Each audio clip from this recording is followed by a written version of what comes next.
So I was watching a Danny Meyer video of hiring. Yeah. And a few things that he pointed out when he was for is kindness, curiosity, high work ethic, so doing something as well as they can, highly empathetic, so wanting to make sure they do the best for the next person, and having self-awareness and integrity. That's just So you yourself, having an entire bunch of people, a whole lot of people, yeah. what would you say is like the top 3 things that you look for in hires? Top 3 things. I think the industry that working in Australia, because labour is not cheap in Australia. Labour is quite expensive. There's a lot of like kids that we have to hire. Not necessarily my first choice, but we have a lot of kids.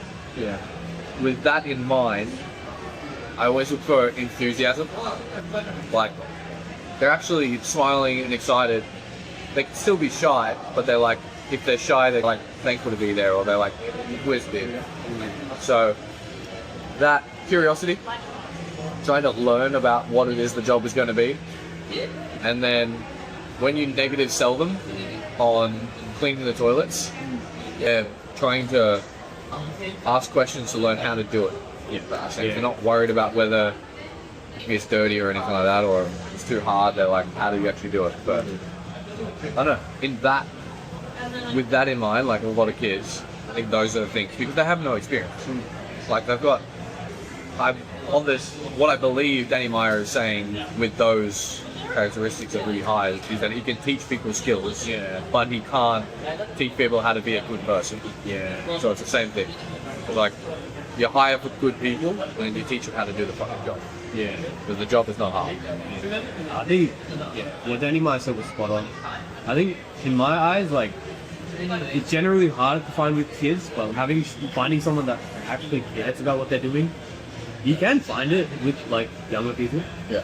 But having someone that cares about what they're doing, even if you just care about like your job, like you're generally more inclined to like care about customer service, care about the quality of food, care about like how clean the environment is, caring about like how you leave the station for the next person. Yeah, thinking ahead. That's one thing I hate the most, like seeing when people, if they do their job and they just leave it dirty. Yeah. Like, seriously, little things are helpful. Well, I noticed within like who we're working for now, a lot of people hire everyone and anyone, even though they know the knowledge of like hire for character, hire good people. They hire anyone because they're not proactive. They're always hiring because they need someone like right in this moment, like right now. So then they just get someone random off the street. They ignore their entire filter process of who they want, and they just hire anyone. And then 3 months down the track, they're like, oh, why is this person shit? Because you hired a shitty person, man. So the best like filter is just be proactive. Like be hiring all the time, and then you can filter out shitty people in the beginning. So having opened up a few restaurants, Yeah. do you feel like in the beginning you have to just hire whoever, or can you get away with it? Can you hire them? Your turnover is always going to be higher in the beginning because you make mistakes. When you're hiring 100 people, and you're not necessarily like you don't have this huge timeline because you don't control train budget or anything like that. So you just got to get people hired. The strat is always higher. If turnover is going to be 30%, hire way more.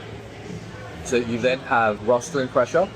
As in, you can get rid of or not roster the people that are not performing after that the normal churn meaning the people will just end up leaving for no reason, like they didn't like the job, they didn't want to do this, they didn't blah blah blah. After those people leave, you can still have rostering pressure on day one.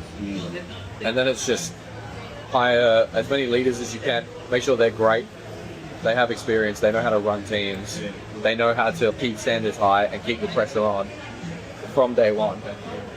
And then in a weird way, if you're doing all of those things really well, it filters itself to like where you have a good team. But when we were at Elstonwick, like first restaurant we did, I didn't know any of this. We were so bad at Elstonwick, we had no idea what we were doing. Even though like the words that I just said, they come straight from Dylan. Dylan told us those things. Those words I could say back to you when we opened Elsterman. Yeah. But now I know what they mean. We know what they mean. So it's, And what's the difference that you did from the first restaurant to now? yeah. First of all, like when we were at Elsterman, I was brand new, you were brand new. We didn't know the brand. We didn't know what the fuck we were doing. I made sure we had already leaders who were already in the business start that show. Right, so they were experienced, and then we had key people like shift leaders. They were experienced, and we had way more of them than when we were at Elsterman. It took us so long to get to a number where we were okay. So we hired as many as we could. Then we had a contracted base that was experienced, and then we could filter in whatever number of people was left as inexperienced people. But we spent more than almost double the original training budget to pour as much time into these people as possible, and honestly, it still wasn't enough. So, that was the place. You really can't keep that in the air. No. Spend as much money as you possibly can, I swear. It's all. Because then it's a hard thing as well. Like, you're just beginning, you haven't made any sales yet. Yeah. You can't keep that, but also you gotta be aware of it. Yeah. I think this is the hard thing of You gotta find that balance. yeah, we don't get to see all of the numbers when we're working for a beginning. Yeah, we don't necessarily get to do the numbers on ROI, only on training budgets, labor costs. Yeah. But if you look at it as a whole, across a multi-year period, we spent 4 times the budget on training, but we didn't ruin the brand initially, and then our sales just continue to grow and grow because we nailed customer service at all times, nailed speed, nailed everything. What does it look like? It's definitely been in saying that fast food is definitely a great place to learn. If you stick it out, it's challenging in the first year of it. If you stick it out, it's a great place to learn. Pre-MBA, did you have a hard time making the decision to go into hospitality? Yeah, for sure. It was really hard. Especially, I think people look down on you for it, and especially we've been investors for a long time. We've made money. I think the idea of people think you when you start your own business, if you fail, you go back to Yeah. But I don't know how to say that. That's just not right. We made the money. We didn't lose it. We made it. But we went back in hospitality to learn. Wow. You sound like a rat is. Exactly. What, you went and got a job even though you got one? Yeah. Good luck. We went back into it. Sometimes it feels impossible to explain to people who you're working alongside. Yeah. Sometimes they don't even try. Yeah. We're not actually going into it for the money. Yeah. But it's just been the best. But in the end, we can't explain to everyone. We're doing what's right for us. We're doing what's right for our company, Head Start Cap. It's a very strange concept trying to explain to people we're doing something, this is experience for the next one. Yeah. This is... And then people might ask, why don't you actually work in Head Start? Yeah. But great. It's not valuable to the company yet. We can't be valuable to the company. Yeah. Maybe 2 years ago we definitely couldn't be valuable to you. Yeah. But now, there's a world where it actually hurts investors' ROI more than it helps. And investors' ROI is the number one thing. One concept that we follow is Steve Jobs' concept of hiring A-class players.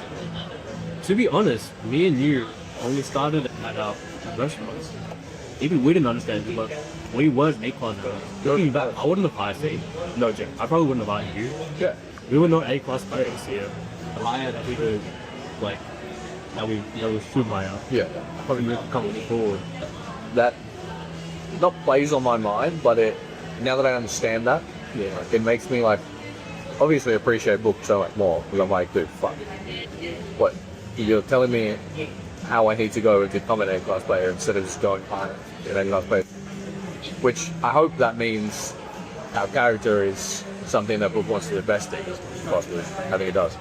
But there's some people out there who would definitely say it's easier to just go and hire crazy talent somewhere else that's already got the skills.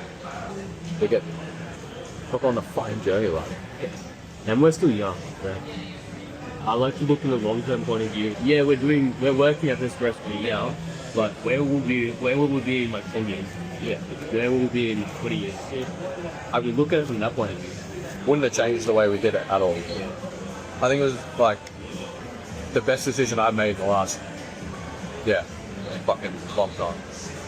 Yeah, maybe I should bought more Bitcoin and held one longer, but it's only got fucking 100x left. But nah, best decision I've made probably, yeah, the last decade at least, to go back into that. It's also fun, and there's a nice part of it that within my role, I really enjoy being able to develop leaders